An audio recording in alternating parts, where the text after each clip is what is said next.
போன வாரம் சனிக்கிழமை நடந்த டிஎன்பிஎஸ்சி குரூப் 4 அது கஷ்டமா ஈஸியா அப்படிங்கிறத பற்றி இந்த பதிவில் பார்க்கலாம். போட்டித் தேர்வு அப்படின்னா கஷ்டம் ஈஸி அப்படிங்கிற பேச்சுக்கே இடமில்ல. ஏன்னு கேட்டிங்கன்னா போட்டித் தேர்வு அப்படிங்கிறது அதோட தலைப்பே. இது வந்து சாதாரண +2 பரீட்சை மாதிரியோ அல்லது 10th பரீட்சை மாதிரியோ difficulty level, easy level, medium level அப்படின்னு கொஸ்டின் பேப்பர் எடுக்க முடியாதுங்க. ஏன்னா இது வந்து போட்டித் தேர்வு. போட்டித் தேர்வு அப்படிங்கிறப்ப அவங்க ஒரு சிலபஸ் கொடுத்துருக்குறாங்க. அந்த சிலபஸை ஒட்டிய வினாக்கள் கண்டிப்பாக இடம்பெறும்.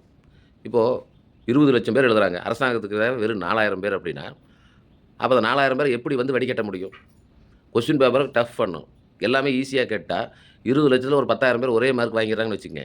அப்போ அரசாங்கத்துக்கு யாரை செலெக்ஷன் பண்ண முடியும்? அப்போது கொஸ்டின் பேப்பரை மிக கடினமாக கேட்டால் தான் அவங்களுக்கு தேவையான அந்த 4,000 பேர் கிடைப்பாங்க. இதில் வந்து நிறைய பேர் சொல்கிறது என்னன்னு கேட்டிங்கன்னா, நிறைய யூடியூப் சேனலில் சொல்கிறாங்க கொஸ்டின் பேப்பர் பயங்கர கஷ்டம். கொஸ்டின் பேப்பர் வேணும்னு எடுத்துக்கிறாங்க. அப்படிலாம் கிடையாது. கொஸ்டின் பேப்பர் எடுக்கிறது டிஎன்பிஎஸ்சி கிடையாது. டிஎன்பிஎஸ்சி சிலபஸை வெளியிட்டா அதில் நிபுணத்துவம் பெற்றவர்கள் எடுப்பார்கள், அவ்வளோதான். அவங்க வந்து கொஸ்டின் பேப்பரில் எடுத்து கொஸ்டின் செட்டர்ஸில் கொடுத்து அந்த கொஸ்டின் பேப்பரை ஃபில்டர் பண்ணி கம்ப்யூட்டரில் பிரிண்ட் பண்ணி வெளியிடுறது. அப்போ அதில் ஈஸி கஷ்டம் அப்படிங்கிற பேச்சுக்கே இடம் கிடையாது. நமக்கு தேவை சிலபஸை ஒட்டி இருக்குது, அவ்வளோதாங்க. இப்போ தமிழ் பார்த்திங்கன்னா ரொம்ப கஷ்டம் அப்படிங்கிறாங்க. தமிழ் எல்லாமே வந்து 1லேருந்து +2 வரை இருக்கிற புக்கில் தான் எடுத்துக்கிறாங்க. அது சம்மந்தமான தொடர்புடைய கேள்விகள் தான் கேட்டுக்கிறாங்க. இப்படி கஷ்டம்னு சொல்கிறதுக்கு இது வந்து மினிமம் பாஸ் வாங்கினா எல்லாத்துக்கும் வேலை அப்படிங்கிற கண்டிஷன் கிடையாது. +2 மாதிரி மினிமம் 35 மார்க் வாங்கினா எல்லாம் பாஸ் பண்ணால் உடனே எல்லோரும் காலேஜில் போய் சேரலாம் அப்படிங்கிற மாதிரி இதில் வந்து மினிமம் அந்த 40% வாங்கினா வேலை அப்படிங்கிற கண்டிஷன் கிடையாதுங்க. 20,00,000 பேரில் நமக்கு தேவை 4,000 பேர். 2,500 பேருக்கு ஒருத்தர் தான் எடுப்பாங்க.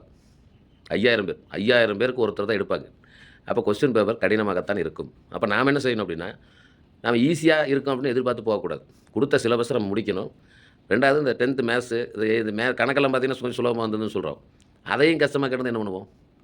அப்போ ஈஸி கஷ்டம் அப்படிங்கிற எண்ணத்தை விடுத்துவிட்டு ஒரு போட்டித் தேர்வுக்கு நம்ம தயாரிக்கிறோம் அப்படின்னா அந்த லெவல்லேருந்து மேலே பார்க்கணும். இப்போ ஐஏஎஸ் எடுத்துக்கிட்டிங்கன்னா ஐஏஎஸ்க்கு டிகிரி தான் கேட்குறாங்க சிலபஸ்ஸு.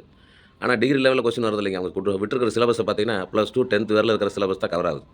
ஆனால் கொஸ்டின் பேப்பர் எவ்வளோ தரமாக கேட்குறாங்க பாருங்கள். ஏன்னா இந்தியா முழுவதும் கிட்டத்தட்ட 20,00,000 பேர் எழுதுகிறப்ப அவங்களுக்கு தேவை வெறும் 1000 பேர் 2,000 பேர் தான். அப்போது போட்டித் தேர்வுகளை தரமாக எடுப்பது தான் அந்தந்த தேர்வு வாரியத்தினுடைய கடமை. அதற்கு தகுந்தவாறு நம்மளை தகுதியாக்கி கொள்ள வேண்டும்.